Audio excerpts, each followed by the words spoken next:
Bonjour, bien-aimé. Je suis le frère Bilerman de Notamba, du nom de mon père. Ce matin, je vous dis bienvenue dans Croissance Plus parce que Jésus-Christ croissait en stature, en sagesse et en grâce devant Dieu et devant les hommes.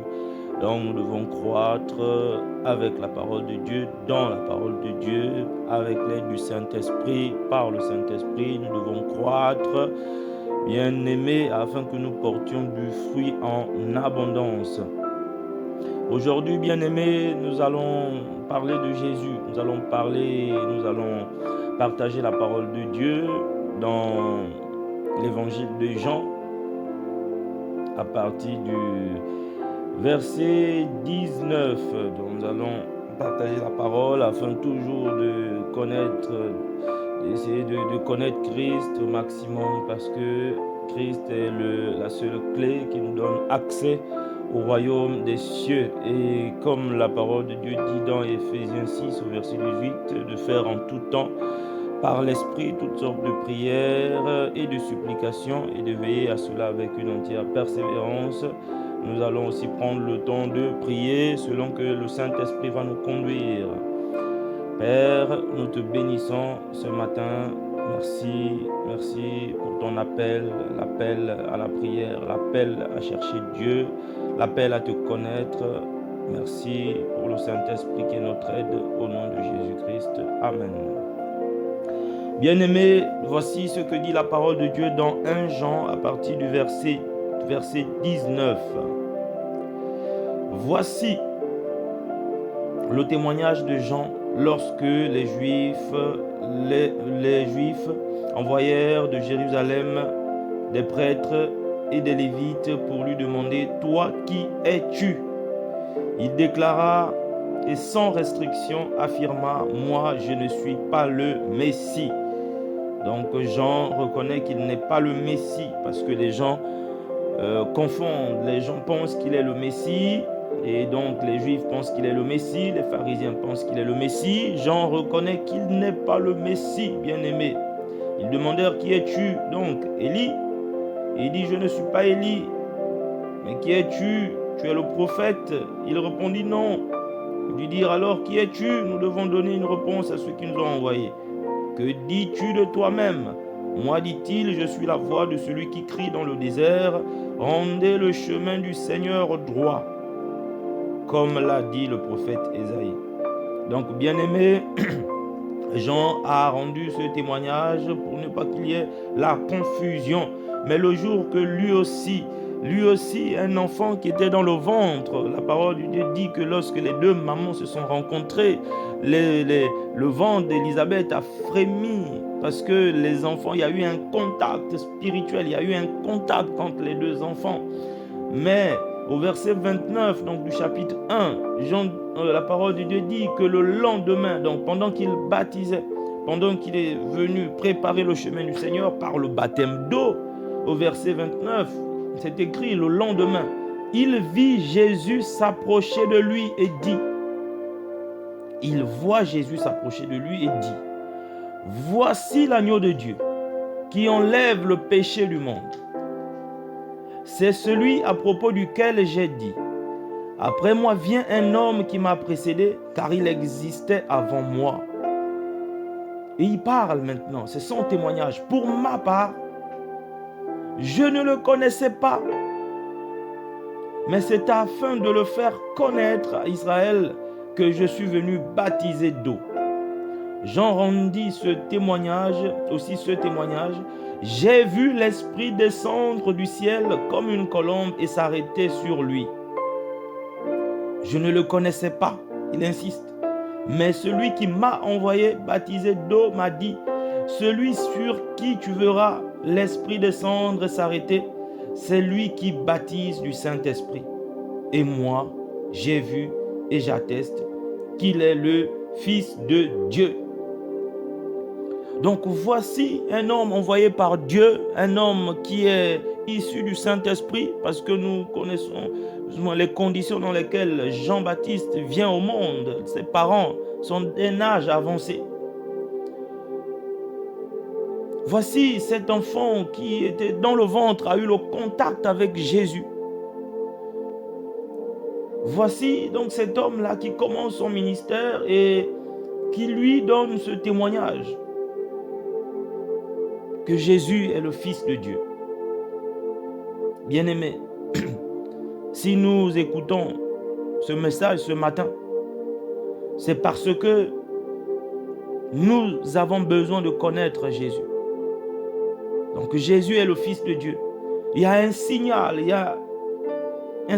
pour l'attester, c'est que l'Esprit de Dieu est descendu et le Père lui-même a parlé pour attester que voici celui-ci est mon Fils. C'est le témoignage que nous donne Jean. Et ce témoignage, bien aimé, les disciples l'ont entendu. Nous l'avons entendu. La parole est arrivée jusqu'à nous. Cette parole, Père bien-aimé, ça fait plus de 2000 ans que ce témoignage parcourt le monde entier. Et autour de nous, ce témoignage est là. Beaucoup témoignent. Et ce témoignage n'a pas changé. Jésus, ce matin, est le Fils de Dieu. Et Jean-Baptiste a dit, voici l'agneau qui enlève le péché du monde. Ce témoignage est toujours le même aujourd'hui. Jésus est l'agneau de Dieu, celui qui enlève le péché du monde, celui qui enlève le péché dans la vie d'un homme, sur la vie d'une âme, de quelconque âme, homme, femme, quel que soit le péché. C'est lui qui enlève le péché du monde. Et Jean-Baptiste a dit qu'il est le Fils de Dieu. Bien-aimé, Jésus est le Fils de Dieu. Et le péché du monde n'est ôté que par le Fils de Dieu, lui qui a été l'agneau parfait pour notre salut, le salut de nos âmes. Au verset 35, le lendemain, Jean était encore là avec 2 de ses disciples. Il vit Jésus passer et dit, voici l'agneau de Dieu. La deuxième fois, il répète et les disciples sont là. Ils entendent, voici l'agneau de Dieu. Et que dit la parole? Les 2 disciples entendirent prononcer ces paroles et le suivirent et suivirent Jésus, bien-aimé. C'est l'agneau qui ôte le péché du monde. L'agneau de Dieu nous a été présenté. Donc pour un homme, pour une femme qui a pris conscience de sa vie, la chose à faire, c'est de suivre l'agneau. De suivre l'agneau, bien-aimé. C'est là où commence le changement d'attitude. Quel que soit là où on était, quel que soit ce que nous étions en train de faire, quel que soit ce que nous étions en train de vivre, lorsque l'agneau nous a été présenté. Bien-aimé, si aujourd'hui nous cherchons Dieu, c'est parce qu'un jour il nous a été présenté par des prédicateurs, par des annonceurs de l'évangile. Il nous a été présenté comme l'agneau de Dieu, le Fils de Dieu, celui qui ôte le péché du monde, celui qui ôte le péché de nos cœurs, de nos familles, de nos enfants. Donc les disciples ont suivi Jésus. Et c'est depuis que nous avons été touchés par ce message, nous avons cherché à suivre Jésus comme les disciples qui étaient avec Jean, bien-aimé. Et Jean n'a pas été jaloux parce que Jean savait, lui-même a dit que celui qui ôte le péché du monde, c'est l'agneau de Dieu, c'est Jésus. Donc il sait que lui-même, il ne pouvait pas ôter le péché des gens. Donc Jean a laissé partir ses disciples bien-aimés. Quand les gens reconnaissent Jésus, quand les gens reconnaissent le Messie, quand ils reconnaissent l'agneau de Dieu, bien-aimés, laissons les gens aller. Ça se passe entre Jésus et la personne, et le cœur de la personne appelée, bien-aimé. Donc les 2 disciples l'ont suivi. Jésus se retourne, en les voyant, il dit, mais que cherchez-vous? Ils répondirent, Rabbi, ce qui signifie maître, où habites-tu? Au verset 39, il dit, venez, leur dit-il, et voyez, ils y allèrent donc, virent où ils habitaient, et restèrent avec lui ce jour-là. C'était environ 4 heures de l'après-midi. André, le frère de Simon-Pierre, était l'un d'eux qui avait entendu les paroles de Jean et qui avait suivi Jésus. Il rencontra d'abord son frère Simon et lui dit, « Nous avons trouvé le Messie. » Donc, à partir de ce moment-là, bien-aimé, Jésus commence à rencontrer ses premiers disciples qui vont le suivre. Ces noms-là vont le suivre jusqu'à la fin, jusqu'au bout. Mais bien-aimé, ces gens ont suivi Jésus. Quelle promesse ils avaient du Seigneur? Quelle promesse? Ils n'ont pas eu des promesses de mariage. Ils n'ont pas eu des promesses de prospérité. Ils n'ont pas eu des promesses d'épanouissement matériel ou des gains de ce monde. Bien-aimé, voici quelqu'un qui n'avait pas de maison, qui n'avait pas de voiture, qui n'avait rien. Déjà même l'endroit où il habitait, bien-aimé, qui n'avait rien pour attirer. La seule parole qu'ils ont entendue, c'est « Voici l'agneau de Dieu, voici le Fils de Dieu ». Le témoignage qu'ils ont reçu des gens. Donc ils ont cru en cette parole. Ils avaient soif, bien-aimés. Le Messie, c'est le Sauveur. Donc nous aussi, là où nous sommes, nous avons besoin d'un Sauveur. Donc nous avons soif d'un Sauveur. Comme cette femme samaritaine qui avait la soif de boire, qui est allée au puits. Nous avons une soif plus grande qui est en nous. Nous cherchons tous le Sauveur. Celui qui va nous réconcilier avec notre Père depuis la chute d'Adam. C'est le problème du cœur de l'homme. Qui va nous réconcilier avec le Père? Et voici, bien-aimés, on nous présente ce matin, on nous présente l'agneau de Dieu, c'est Jésus. On nous présente le Fils de Dieu, c'est Jésus. Celui qui ôte le péché du monde, c'est Jésus. Et les disciples commencent à le suivre, tout simplement, bien-aimés. Donc ce matin, nous prions que nos cœurs se tournent vers Jésus, que nos cœurs reconnaissent, reçoivent ces paroles comme les disciples et que nous décidons de suivre Jésus. Bien-aimés, cette parole ce matin n'est pas par hasard. Elle n'est pas par hasard. Elle est pour un homme, une femme. Elle est pour toi et moi, bien-aimés. Pour nous ramener dans la présence de Dieu, dans ce qui est essentiel, Jésus-Christ. Ce qui est essentiel, c'est le Fils de Dieu, c'est de le suivre, bien-aimés. De le suivre. Ses disciples avaient leur vie, ils avaient leurs soucis. Peut-être même qu'ils s'attendaient à être sauvés autrement, mais la parole de Dieu dit qu'il les a appelés et qu'ils l'ont suivi. Ils l'ont suivi, bien-aimés. Pourquoi ils l'ont suivi? Pourquoi ils ont suivi le Fils de Dieu? Dans Jean 3, au verset 16, du verset 16 à 17, il est écrit, « En effet, Dieu a tant aimé le monde qu'il a donné son Fils unique, afin que quiconque croit en lui ne périsse pas, mais ait la vie éternelle. Dieu, en effet, n'a pas envoyé son Fils dans le monde pour juger le monde, mais pour que le monde soit sauvé par lui. Celui qui croit en lui n'est pas jugé, mais celui qui ne croit pas est déjà jugé, parce qu'il n'a pas cru au nom du Fils unique de Dieu. Et voici quel est le jugement, quel est ce jugement. La lumière est venue dans le monde et les hommes ont préféré les ténèbres à la lumière parce que leur manière d'agir était mauvaise. En effet, toute personne qui fait le mal déteste la lumière et elle ne vient pas à la lumière pour éviter que ses actes soient dévoilés. Mais celui qui agit conformément à la vérité vient à la lumière afin qu'il soit évident que ce qu'il a fait, il l'a fait en Dieu. Donc, bien-aimé, Jésus, il n'est pas venu pour juger le monde, mais il est venu afin que le monde soit sauvé par lui. Mais comment le monde peut-il être sauvé si le monde n'a rien fait de mauvais? Donc, Dieu lui-même, quand il vient, il envoie un sauveur. C'est parce qu'il sait déjà que nous avons mal agi, bien-aimés. Donc, devant Dieu, nos fautes ne sont pas cachées. Devant Dieu, nos fautes sont dévoilées. Devant Dieu, nous sommes nus. Tout ce que nous avons besoin de faire aujourd'hui, c'est de reconnaître que Jésus est l'agneau de Dieu, qu'il est le Fils de Dieu, le Sauveur du monde, bien-aimé. Afin de le recevoir, afin que nous puissions trouver en lui le repos, le pardon, afin de recevoir ce qu'il va nous donner, ce qu'il va nous dire. Lui-même va trouver les mots, bien-aimés, parce qu'il connaît chacun de nous.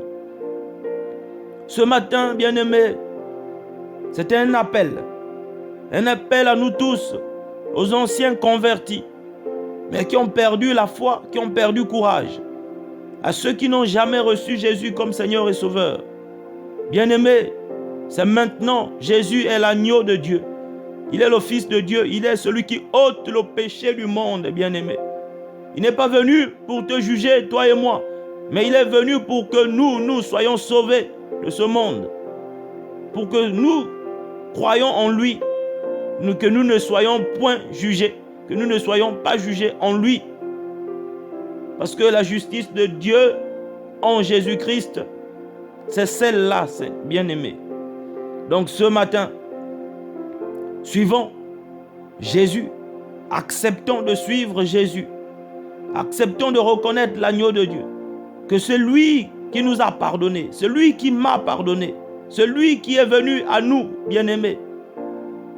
Il est venu à nous parce que c'est la volonté du Père, bien-aimé. Que nos cœurs se tournent ce matin vers le Christ, que nos cœurs se tournent ce matin vers Jésus, qu'ils se tournent ce matin vers l'agneau de Dieu, vers le Fils de Dieu, selon sa parole, bien-aimé. Nous étions tous dans un état de délabrement, dans un état où des fois nous ne croyons plus en nous-mêmes. Des fois nous cherchons à gagner le ciel par l'obéissance, bien sûr, par nos œuvres, en décidant de changer de vie, en allant à l'église, en priant, en méditant la parole, en donnant la dîme, bien-aimé. C'est bien tout ça. Mais Jésus, il veut nos cœurs, il veut notre cœur, il veut ton cœur, il veut mon cœur ce matin. Totalement. Un cœur dépendant. Un cœur assoiffé. Un cœur assoiffé de lui, de sa présence. Jésus ce matin veut changer notre attitude. Parce qu'il est question d'attitude, bien-aimé. Dès que les disciples, les gens ont reconnu, ont dit voici l'agneau de Dieu, ils ont changé d'attitude, ils ont changé de position. Là où ils étaient avec Jean, non, ils ont décidé de suivre Jésus. C'est un changement d'attitude qu'il nous faut, bien-aimé. Un changement d'attitude pour une autre relation avec Jésus. Si dans nos cœurs ce matin, si dans ton cœur bien-aimé ce matin, nous éprouvons le besoin de changer d'attitude, c'est maintenant. Dire Seigneur, tu es l'agneau de Dieu, tu es le Fils de Dieu, tu es Jésus-Christ, je crois en toi. Sauve mon âme, sauve ma famille. Pardonne mes péchés, pardonne mon ignorance, pardonne. Viens au secours de mon incrédulité et sois le Seigneur de ma vie, bien-aimé. Ce matin, bien-aimé, le Seigneur veut que nos pensées soient totalement tournées vers lui. Bien-aimé, toi à qui Dieu a toujours dit qu'il t'a pardonné, mais tu n'as jamais pu accepter le pardon de Dieu. Ce matin, il te dit accepte. Ce matin, il nous dit accepte. Accepte. Toi qui as toujours cherché le pardon d'un homme, d'une femme, l'approbation d'un homme, d'une personne. Bien-aimé, les hommes, si tu tombes demain après demain, te jugeront, te condamneront encore. Mais Jean-Baptiste a dit, voici l'agneau de Dieu qui ôte le péché. Il ôte le péché. Il ôte, bien-aimé. Il pardonne et il ôte le péché. C'est Jésus, bien-aimé. Si Jésus t'a pardonné, tu as eu la conviction dans ton cœur, bien-aimé, que Jésus t'a pardonné, alors accepte le pardon. Accepte. Et change d'attitude, bien-aimé, parce que beaucoup d'entre nous, je parle en connaissance de cause, nous n'avons pas pu changer d'attitude parce que nous n'avons jamais accepté le pardon de Dieu. Parce que là où Dieu nous a dit qu'il nous a pardonné, on n'a jamais accepté, bien-aimé. Et donc nous nous voyons toujours comme des gens qui ne sont pas sauvés. Le salut aussi vient par le changement d'attitude. Il faut accepter Jésus. Il faut accepter ce qu'il dit. S'il dit qu'il t'a pardonné, s'il dit qu'il t'a sauvé, il est venu pour te sauver. Bien-aimé, ce matin, acceptons. Tu sois un homme, une femme, peu importe ce que tu as fait, acceptons d'abord, acceptons d'être sauvé par lui. Acceptons d'être pardonné par lui.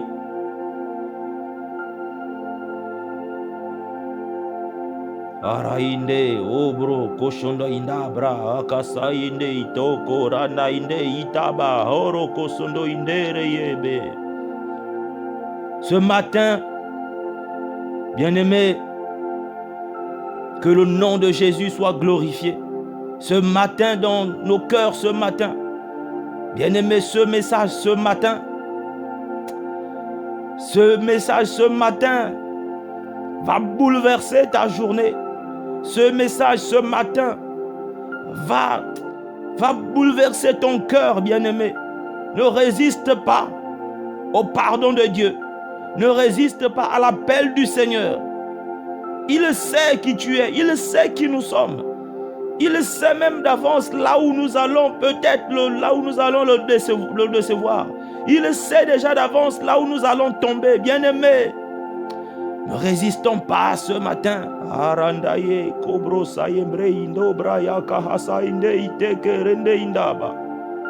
Il a tant aimé le monde. Il a tant aimé le monde. Il m'a aimé. Il t'a aimé. Ce Jésus n'est pas venu pour te juger. Il n'est pas venu pour te condamner. Il est venu pour te sauver. Te sauver. Il est venu pour me sauver. Le Jésus sauveur. En l'acceptant ce matin, Jésus va se révéler à nous comme le Seigneur. Il doit d'abord être révélé comme le Sauveur. Il doit d'abord être révélé comme le Sauveur. Oh, ce matin, des âmes sont sauvées. Des familles sont sauvées. Des mères sont sauvées. Des pères sont sauvés. Des enfants sont sauvés. Araokobro yebro sayabranda inde terende indaba yaka. Oroko sonoyo rondo indebe indaba. Au nom de Jésus. Au nom de Jésus, ce matin, des familles sont sauvées. Ce matin, mon frère, ton cœur est touché. Ma soeur, ton cœur est touché ce matin. Jésus Sauveur. Et ensuite, Jésus Seigneur. Jésus ne peut pas être le Seigneur de nos vies si nous ne l'avons pas accepté comme Sauveur de nos âmes. Akabro kobro sanda indebre indebra yangarara. Oroko sondo inda ebrende shinda okobro inde ita. Tu es le Sauveur des âmes. Tu es le Sauveur du monde, Jésus. Bien-aimés, n'endurcissons pas nos cœurs. N'endurcis pas ton cœur. Jésus a dit à Jean-Baptiste, ce que j'ai déclaré pur, ne le dis pas impur. Si Dieu nous déclare pur ce matin, si nos cœurs, ton cœur bien-aimé reçoit la parole de Dieu, Jésus dit, te déclare pur. Il nous déclare pur ce matin. Alors ne laissons aucun homme, aucune autre voix venir dire le contraire. Pierre a reçu cet enseignement. Donc ce matin, Nous avons la révélation de Jésus Sauveur. Jésus Sauveur, parce qu'il est le seul à pouvoir apaiser la colère du Père envers nous. Envers nous, toi et moi qui avons désobéi, Jésus est le Sauveur parce qu'il est le seul à avoir accepté à prendre notre place sans avoir péché. C'est en cela qu'il est le Sauveur, bien-aimé. La parole de Dieu dit qu'il a pris nos infirmités, il a pris nos faiblesses, il a porté nos péchés. C'est en cela qu'il est le Sauveur. Parce que n'ayant jamais péché, la mort ne pouvait pas le retenir. Alors par lui, en lui, nous sommes sauvés. La colère du Père est apaisée. Ainsi le Seigneur dit, voici mon fils bien-aimé, qui a reçu toute mon affection, toute mon approbation. Bien-aimé, Jésus est celui qui nous réconcilie avec notre Père. Celui qui nous réconcilie avec notre Père. Il est le prince de la paix. Alors ce matin,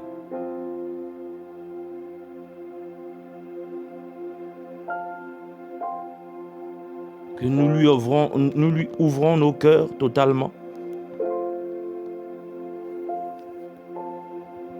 Merci Père pour ta parole. Merci Père.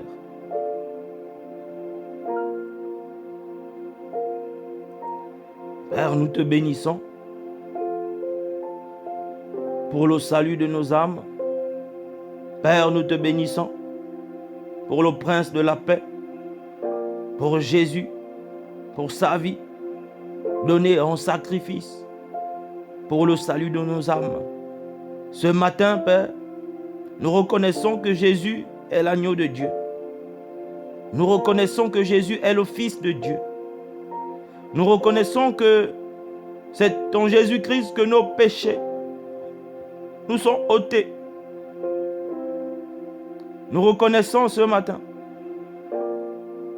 que Jésus est venu nous sauver, est venu sauver le monde. Ce matin,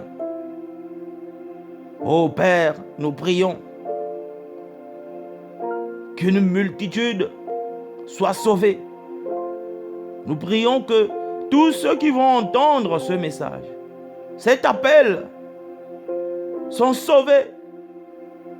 Ils soient sauvés. Car c'est ce que tu es venu faire. De la même façon que tu m'as sauvé.